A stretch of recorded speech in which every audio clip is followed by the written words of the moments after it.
Ending na balita. Extra special ang araw ngayon dahil may extra araw sa ating kalendaryo. Ang 2024 kasi isang leap year. Bakit ka ba nagkakaroon ng sobrang araw kada 4 na taon? Sa araw na to, pinagdiriwang ni Patricia ang kanyang ika-6 pa lang na kaarawan. I repeat, ika-6 pa lang na birthday.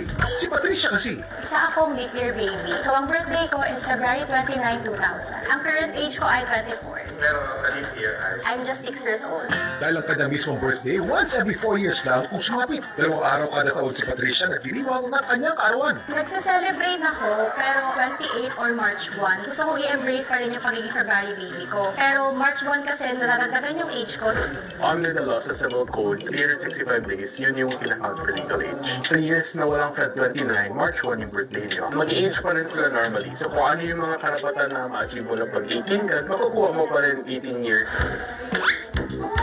I can see myself as a unique person kasi pag may nagtatanong ng birthday ko, bigla nila marirealize na, hala, ate leap year ka, ikaw pa lang yung kilala kong ganyan. At dahil minsan lang may February 29 sa kalendaryo, sinigurado ni Patricia na special ang araw na to. 4 na beses ako magsa-celebrate. Bawing-bawi yung 4 na taon na wala akong birthday. Ang wish ko ngayong birthday ko is I find happiness in what I'm doing and more travels to come.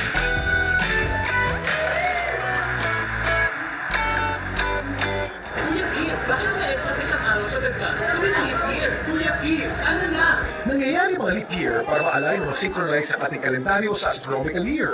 Ang isang complete revolution kasi ng Earth sa araw, tumatagal ng 365.25 days. Ang extra 0.25 days kada taon, kapag pinagsama-sama sa loob ng 4 na taon, nakakabuo ng isang araw o yung tinatawag na leap day. Marami namang nakadikit na pamahiin sa leap day. Sa United Kingdom, tradisyon para sa mga kababaihan ang mag-propose sa kanilang mga partner tuwing February 29. Sa Scotland naman, may paniniwala noon na mamalasin daw ang mga pinanganak ng February 29.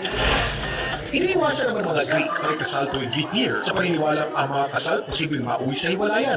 May isa pang bansa sa Asia na naniniwalang malas daw ang leap day. Pero meron silang pang-kontra dito. Para sa mga Taiwanese, malas para sa mga matatanda, ang leap year. Kaya tuwing leap day o February 29, ang mga kasal ng anak na babae umuwi para ipaglungkot ng mga magulang ng pig proper